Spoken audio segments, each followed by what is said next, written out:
สวัสดีเจ้าคลิปนี้ก็มาปะกับยายมีคนเมืองแหมแล้วนะเจ้าคลิปนี้เขาจะมาอู้ถึงเรื่องขี้ปุ๋มกันเนาะขี้ปุ๋มหรือพุงหน้าต้องนี่ก็ได้นะเจ้า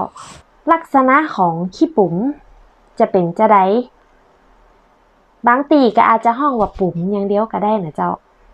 กำตียายจะยกมานี่คือแปลว่าพุงโตลงพุงแล้วแต่ว่าใครจะเลือกใจกำว่าอย่างนะเจ้ากำแรกก็คือปุ่มไก่กำนี่นะเจ้าจะใจตอนที่เฮากินข้าวอีใหม่ๆมันจะไก่นะเจ้าขี้ปุ่มมันจะไก่อาลานเคยได้ยินกับเจ้าปุ่มเพ้อก็แปลว่ามันขยายใหญ่นะเจ้าปุ่มหลวง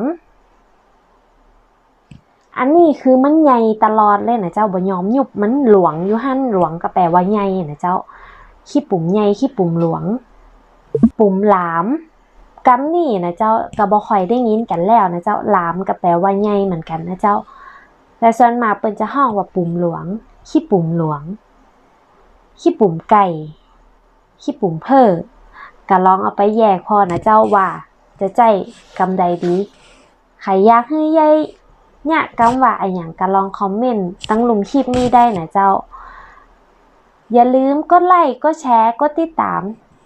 คือเย่เต้นนะเจ้าจะได้บ่พลาดคลิปใหม่ๆเนาะเดี๋ยวป้ากันใหม่คลิปหน้าเจ้าคลิปนี้ไปแล้วสวัสดีเจ้า